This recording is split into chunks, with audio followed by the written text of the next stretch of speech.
Olá, pessoal, tudo bem com vocês? Estamos aqui para dar início ao curso de Agente de Endemias, né? ACE. Meu nome é Antônia Saldanha, eu sou pedagoga, técnica de enfermagem e também já fiz esse curso, também tenho esse curso. Então, nós iremos conhecer algumas leis, né, que tornaram essa profissão possível, como tudo iniciou, quais são a sua função. Então, sejam todos bem-vindos à primeira aula do curso curso de formação de agente em endemias.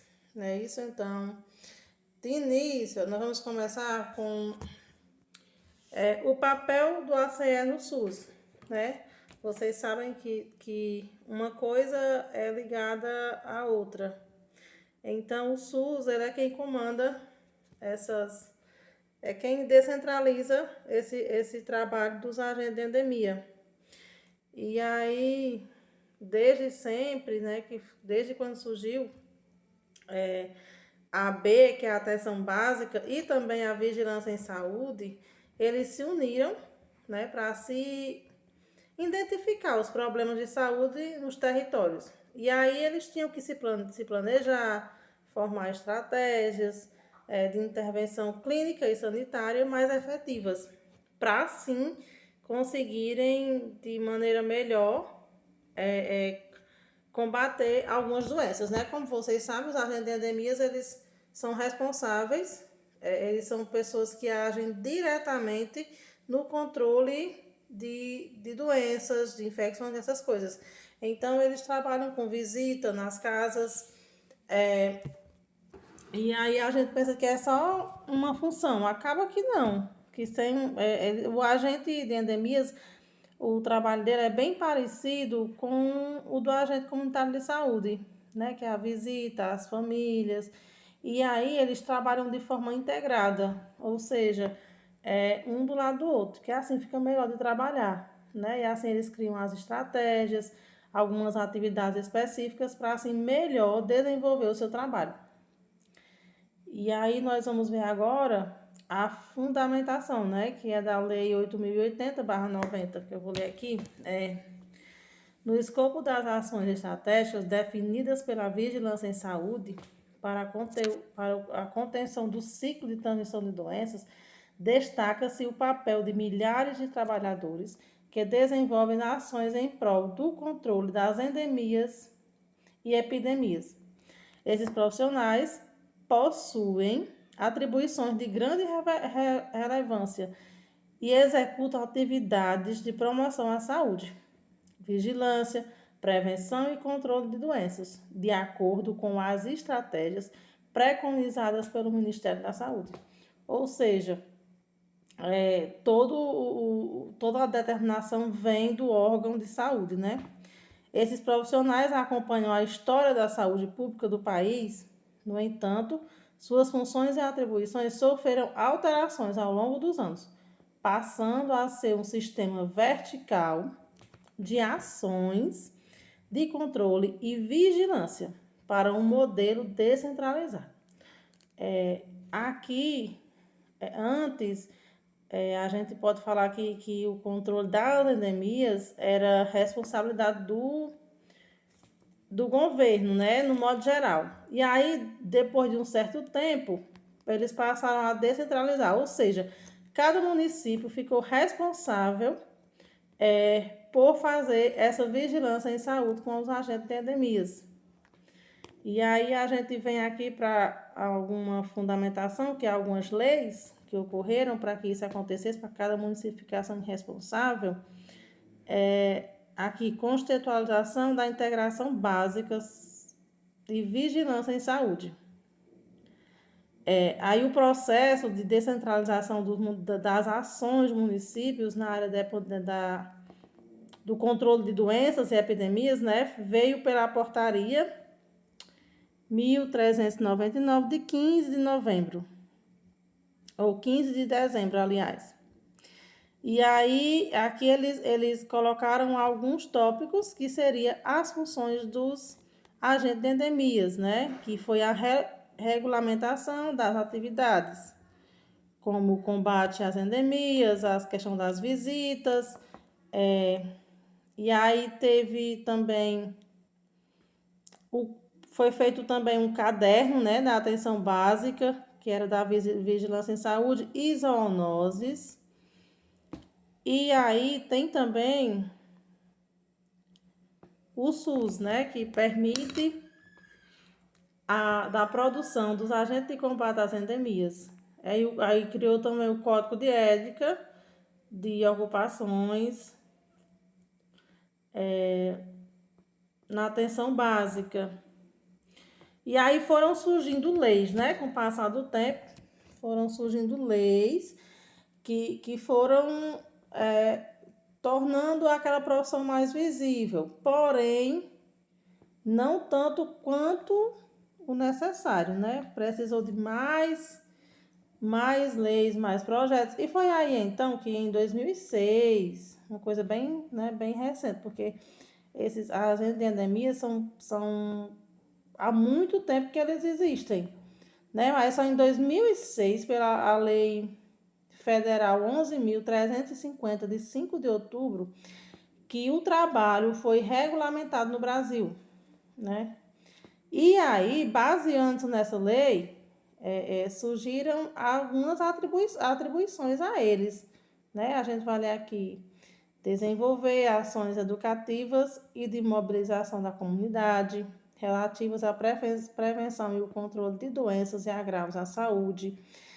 Também realizar ações de controle e prevenção de doenças. E como eu já havia falado anteriormente, a interação entre os agentes de endemias e os agentes de saúde. Então, eles formam a equipe, eles fazem parte também da equipe de atenção básica, né?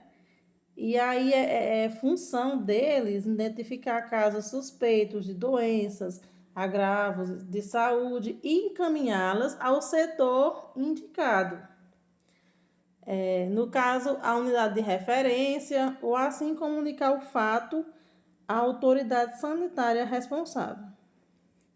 Divulgar entre a comunidade informações sobre sinais, sintomas de riscos e agentes transmissores de doença, sobre medidas de prevenção coletivas e individuais.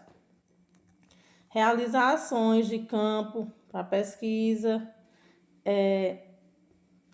e fazer coleta, né? Também eles fazem coleta para alguns tipos de que possa ter reservatório de doenças, como por exemplo a dengue, né? Que eles são bem voltados para essa questão de casas fechadas com água parada, então é realmente mais uma função deles. E aí tem também o cadastro, né, dos imóveis, o planejamento e a definição de estratégia. Que isso é assim, com esse cadastro, com esse planejamento, e eles sabendo como funciona, vai ficar melhor de se trabalhar. E aqui ainda fala assim, ó, executar ações de prevenção e controle de doenças com a utilização de medidas de controle químico e biológico, manejo ambiental, entre outras ações, integrado de vetores. Executar ações de campos em projetos que visem avaliar novas metodologias de intervenção para a prevenção e controle de doenças. Registrar, essas informações também são muito importantes. Então, eles têm que registrar toda essa coleta que eles fazem, né? Seguindo todas as normas do SUS. Identificar e cadastrar, né? Como já havia falado anteriormente, então eles identificam esses casos, cadastram e levam até, digamos que o órgão responsável, o PSF, a Vigilância Sanitária. Então, essa é a função deles também. E aí a gente pode incluir também que eles fazem as visitas em comércios, depósitos, né? Porque qualquer situação que não esteja de acordo com os parâmetros da vigilância sanitária, então eles têm que fazer, levar até essa autoridade para que seja tomada as devidas providências, né? E aí surgiu também algumas ações do agente comunitário de endemias incorporada na lei, né? Que tinha uma lei anterior que foi substituída pela Lei 11.350, como eu falei anteriormente, né? E aí vem a questão de orientação daquele trabalho comunitário, né? De orientar as pessoas para o controle de vetores, medidas de proteção individual e coletiva. E isso principalmente agora, no decorrer da pandemia, e como eles têm um trabalho diretamente, né, com pessoas, com visita às casas e tudo mais, então ficou mais complicada essa questão por conta do distanciamento, né? E aí eles têm todo esse planejamento, essas medidas de proteção individual, coletiva, promoção à saúde, né? Porque eles fazem a promoção à saúde. E aí também se inclui algumas doenças infecciosas e também tem a questão da zoonose, né? Que são de animais, a transmissão de animais peçonhentos, aí tem o planejamento e o desenvolvimento dessas ações em parceria com a vigilância sanitária e com as equipes de saúde da família, né? Que no caso é a atenção básica, o PSF de cada localidade. Identificação e comunicação. Então, comunicação é a palavra-chave aqui para que se possa desenvolver o seu trabalho de forma, né, que cumpra todas as regras e que se faça bem feito, né? Afinal, é conversando que a gente se resolve. E aí, eles também podem realizar campanhas, mutirões, né? Como a gente vê, tem muitas campanhas voltadas para o caso da dengue, que é uma doença bem presente no nosso dia a dia. E aí, eles podem, junto com as secretarias de saúde, fazer também esses mutirões e essa promoção à saúde. E aqui a gente vai falar um pouco agora do processo de trabalho dos agentes de combate às endemias.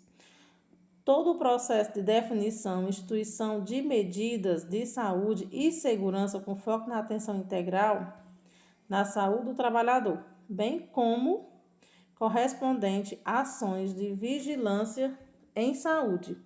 Se inicia com a análise do trabalho dos trabalhadores e de seus componentes, a fim de estabelecer as possíveis repercussões dessa atividade em saúde. E aqui vem a questão da visita, né? Visitas domiciliar, como eu já havia falado. Que aí eles vão até a casa das pessoas. E eu creio que esse trabalho agora que esteja retomando, né? Porque a gente sabe que passou muito tempo, muita coisa fechada e tudo. Mas é uma função, a parte principal, digamos, né? Que é a visita domiciliar. Ele tem um caráter educativo e também busca procurar a atenção da população, né? Orientar na questão de cuidados com a eliminação de criadouros, de casos, para que qualquer caso suspeitos de arboviroses, eles entrem em contato com o órgão de saúde mais próximo. E assim, a presença dos ACS nas residências tem que ser uma coisa regular, uma coisa constante, né? Prioritária também, porque, como a gente já falou, eles promovem a saúde. Então, é função deles estar ali combatendo essas endemias, né? E também e ó, também orientar a população a fazer determinadas coisas para que assim fique melhor para a própria pessoa também, né? Aí, assim, as visitas domiciliares são precedidas de ações de planejamento e organização. Ou seja, quando ele chega em uma residência, em um determinado bairro, aquela equipe chega, ele já tem todo o planejamento. Quantas casas vão visitar, o que buscam estar olhando, quais são as prioridades. E aí, cada equipe, ele tem é como se tivesse, são estabelecidos locais de atuação, bem como o número de imóveis a ser inspecionados. Então, quando ele chega no determinado bairro, eles já sabem a quantidade de imóveis que eles vão inspecionar, né? E aí faz a divisão das equipes. Importante lembrar que o número de visitas domiciliares e as metas de rendimento médio devem ser observados de acordo com a realidade do município. Ou seja, quanto mais o município tiver casos de doenças contagiosas, como a dengue, a questão da zoonose, que é desses cachorros que ficam no meio de rua. Então, assim, quanto maior for a identificação dessas doenças, maior a promoção à saúde que esse pessoal vai fazer. Ou seja, o número de visitas serão bem maiores. Né? E aqui tem também o LIRA, né? Que é o levantamento rápido de índices, que permite ações direcionadas para áreas com maior risco. Né? Em determinado bairro da minha cidade está com um número de casos de dengue, né? Lá em cima, alarmantes. Então, vai haver mais atenção com aquele bairro. Então, é assim que funciona. Enquanto mais casos, mais atenção, mais cuidados, mais agentes de endemias estarão presentes naquela comunidade, promovendo a saúde e orientando a população de como fazer para evitar que essas coisas se repitam. E aí tem também o PA, que é o ponto de apoio. Esses locais, eles se encontram na área de abrangência do JACE, que são os agentes de endemias, né? E eles podem também, eles podem funcionar em diversos estabelecimentos, como a própria unidade de saúde pode ser o ponto de apoio dos agentes de endemia. Centros comunitários, escolas, entre outros. E esse ponto de apoio é onde os ACS eles se encontram antes, né, do início da atividade, para fazer aquele planejamento, não é isso? Trocar informações, fazer registros e informações sobre as situações naquele território encontradas. E aí a gente vai observar que tem também, aí eles usam, né, eles têm as ferramentas de trabalho. E aí incluem bolsas para armazenar os instrumentos, né, porque eles andam com alguns como lápis, prancheta, o pesca-larvas, tubos para coleta, né? Inseticida também, que aí eles usam, e os EPIs, que é os equipamentos de proteção individual. E agora, no decorrer da pandemia, a questão da máscara, o álcool em gel, né? O distanciamento. E aí, eles fazem também a questão da aplicação de adulticidas, ou seja, eles usam um inseticida para o controle do mosquito. Então, se eles chegam em uma determinada casa que tem alguma larva do mosquito, então eles podem estar usando esses inseticidas. Ou seja, é uma situação de rotina, né? Principalmente nesses pontos estratégicos, onde, como eu falei, tem muitos casos, né? Então, acaba que isso é uma coisa rotineira no dia a dia do agente de endemias. E aí, com essa aplicação do inseticida, acaba que bloqueia a transmissão ou o aumento de casos, né? Também pode ser. E aí, no caso, diminui. E aí tem um destaque, né? Que é assim: preparação da cauda, transporte do armazenamento dos inseticidas, manutenção dos equipamentos, lavagem de veículos e embalagem. Então, tudo isso eles manuseiam, mas com muito cuidado, seguindo todas as orientações. E aí tem também a aplicação para um tratamento especial, né? Que é as gotículas micropulverizadas dos inseticidas e em determinado espaço de ambiente. Pode ser realizada por meio de máquinas, né, de ultra baixo volume, acoplada a um veículo ou aquela de costa, né? Acho que vocês já devem ter visto aquela maquinazinha que coloca nas costas e sai borrifando. Essa metodologia de controle consiste em colocar um pequeno volume do inseticida na massa de ar, com a finalidade de eliminar o mosquito que entra em contato com essas gotículas.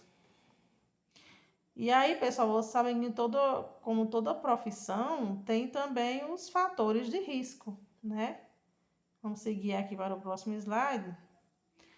E aí, a gente vai ver aqui os riscos, fatores de risco na atividade desenvolvidas pelos agentes de combate às endemias.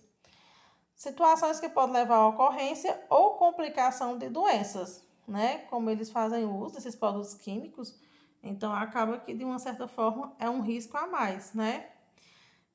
Podemos citar também a infraestrutura no trabalho, que muitas vezes é bem precária, recursos, o armazenamento incorreto de materiais, ausência de local, né? De um local fixo, aquele local onde ele chega todas as manhãs, planejam o seu dia, planejam as estratégias. A maioria das equipes dos agentes de endemia não tem esse local fixo, né? E aí eu não sei se vocês já observaram, mas tem muitos deles que desenvolvem o trabalho, anotações, orientações na rua.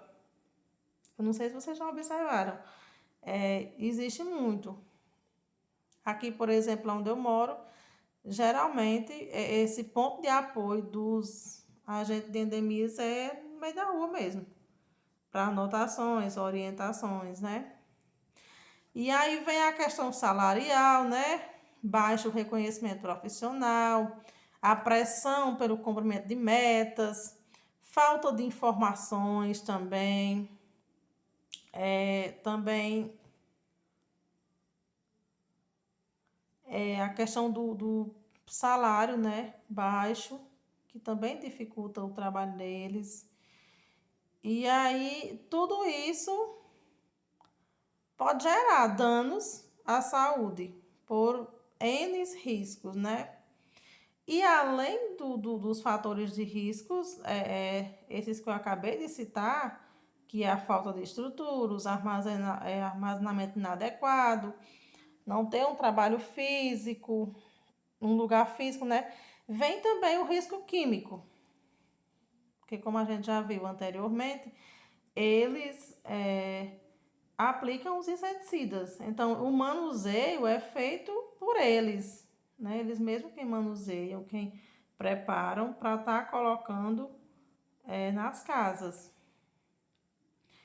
Aí aqui fala assim, ó, historicamente utilizados pelo Serviço de Saúde Pública para o controle de endemias, Os inseticidas representavam um dos fatores de riscos mais importantes para a saúde dos trabalhadores e para o meio ambiente, né, também. Os compostos e substâncias ou produto dos inseticidas podem ser absorvidos por via respiratória, dérmica, né, que é através da pele, ou oral. E aí, junto desses grupos de risco, vem os riscos químicos, os físicos, né? Que aí eles, como eu já falei, eles ficam muito tempo na rua, então eles estão muito tempo expostos ao sol, ao calor, ao frio, a ruídos, né? As emissões sonoras, né? Os equipamentos, os barulhos de carro, de moto. Então, esses são os riscos físicos que os agentes de saúde estão expostos todos os dias. E tem também os riscos biológicos, né? Assim como os profissionais de outras áreas da saúde, os ACE podem estar expostos a agentes biológicos, né? Que são os fungos, as bactérias, parasitas, bacilos e protozoários. E adquirir doenças e agravos transmitidos por tais patógenos. O contato diário com a população, com os vetores e com os reservatórios de doença, é lógico que acaba aumentando o risco, né, de alguma contaminação por esses vírus, porque como eles fazem esse trabalho de as visitas domiciliares, então todos os dias eles estão ali pegando água contaminada para coleta, resíduos sólidos, esgotos, né? E aí, sem contar as condições do saneamento, né? Também, saneamento ambiental em algumas localidades, o que agrava mais ainda esses riscos. Ou seja, tudo isso influencia no trabalho do agente comunitário de endemias. E aí, temos também aqui na classe de riscos os riscos mecânicos e de acidente de trabalho. Os acidentes de trabalho são fenômenos determinados por uma série de fatores presentes nos ambientes laborais, nos quais estão implicados, além das características próprias do processo produtivo, forma de organização e de gestão de trabalho, critérios de seleção, tecnologias, julgamento quanto à relação custo-benefício e as opções tomadas quanto à proteção da saúde dos trabalhadores. E esses acidentes eles podem ser considerados assim previsíveis e, portanto, são passíveis a serem prevenidos, né? Dado aos fatores causais estão sempre presentes antes do desencadeamento da sua ocorrência. Ou seja, esses fatores mecânicos eles já vêm em função desses outros, dos riscos biológicos, dos riscos físicos e dos riscos químicos. Então, acaba que uma coisa leva a outra, não é isso? E aí, a gente pode também, temos aqui também riscos ergonômicos e de organização do trabalho e riscos sociais. Esses riscos decorrem de deficiência na concepção, organização e gestão laboral, bem como de um contexto social de trabalho, podendo ter efeitos negativos nos níveis psicológicos, físico e social, tais como estresse relacionado ao esgotamento físico, né, ao cansaço, e pode levar a pessoa também a uma depressão. E aqui a gente tem como toda empresa, né, a gente tem uma hierarquia, né?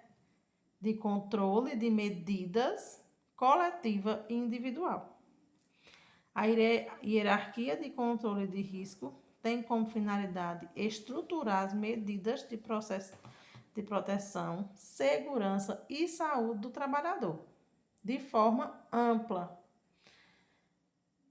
Essas medidas podem ser resumidas em atuações para eliminar o perigo ou limitar a exposição a este, conforme demonstrado. E aqui a gente tem um gráfico, vou tentar aproximar aqui. Aqui são algumas medidas, sequência da hierarquia de controle de risco. Aí aqui a gente vem medidas de proteção individual, né? Os EPIs, que são os equipamentos de proteção individual. Mudança no modo de trabalho. Isolar a equipe dos riscos, né? Que vem aqui controles de engenharia, EPI, controle administrativo. Aí vem também substituição do perigo, né? Que é substituição. E aí, por último, vem a eliminação do perigo. Aqui nós temos duas classes. A medidas de proteção coletivas e medidas de proteção individual. Então, tem que se pensar muito na saúde do profissional, né? E aqui tem medida de proteção, como aí na fonte, né? A origem do perigo, saber o que está acontecendo. Tem também o ambiente e a organização do trabalho. E aí no receptor, que é o trabalhador, né? Não elimina a presença de agentes nocivos à saúde no ambiente de trabalho. Devem ser empregados após a observação e instituição de medidas. E aí essas medidas tanto valem como elas individuais como coletivas. Tanto vale para você, que vai ser um profissional, agente de endemias, e tanto vale para os seus colegas. Você tem que ter cuidado com a sua saúde, em primeiro lugar a sua saúde, e aí medida coletiva é com as outras pessoas, com as pessoas que você vai estar convivendo, né? E vale muito para o que a gente está vivendo hoje, a questão de seguir esses protocolos. Então, é de muita valia essas medidas, porque você se protege e, ao mesmo tempo, você está protegendo outra pessoa. E aí, nós vamos falar de ética, né? E aqui, falando em ética, aparece uma frase de Figueiredo, 2008, que é assim: a ética nos ensina a viver. E aí tem outra frase que diz assim: aquilo que norteia a nossa conduta. Né? Que aí começou desde com Aristóteles e Sócrates, dois pensadores lá da Grécia Antiga. Então, a questão da ética é o seu comportamento, né? Muitas vezes você chega em uma determinada residência e tem uma determinada situação. Então, você, como profissional, agente comunitário de endemias, você tem que, não vir, não ouvir, entendeu? Porque, afinal, ética quer dizer isso, né? Você trabalhar, ser profissional e, independente de qualquer situação, você vai fazer o seu serviço. É a sua função. Você está ali para exercer aquela função. E aí temos também uma diferença, né, de moral e ética. Ética é permanente. A moral é uma coisa temporal, ou seja, passa, né? Princípio aí temos o universal, cultural. E as regras, como se aplica, né? e também a teoria e a prática. Então, é assim, é mais ou menos isso. Tem aqui uns anexos que vocês podem estar observando, que é de alguns EPIs também que tem, que os profissionais usam. E o serviço do ACE é basicamente isso, né? Visitar as casas. E aí, no contexto que a gente está vivendo agora, da Covid-19, acabou que os agentes de comunidade de endemias acabaram se tornando mais importantes ainda, né? Por conta que eles estão tendo contato direto com as famílias. E aí vai sendo repassada as informações para o setor responsável, né? No caso, a Secretaria Municipal ou Estadual de Saúde. E a principal função de vocês é promover a saúde, é a promoção à saúde. É abordar as pessoas, é orientar, é explicar, né? E seguir todas os comandos, né, da Secretaria de, de Saúde e da pessoa, né, que vai coordenar vocês. Porque vocês têm um coordenador.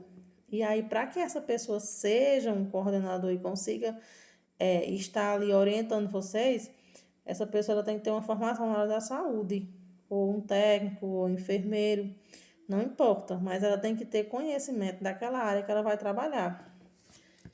Né? Então, é basicamente isso. E aí a gente vai finalizar por hoje e depois a gente volta na próxima aula com outro tema, né? Outra função, outro tema sobre esse curso. Então, até a próxima aula.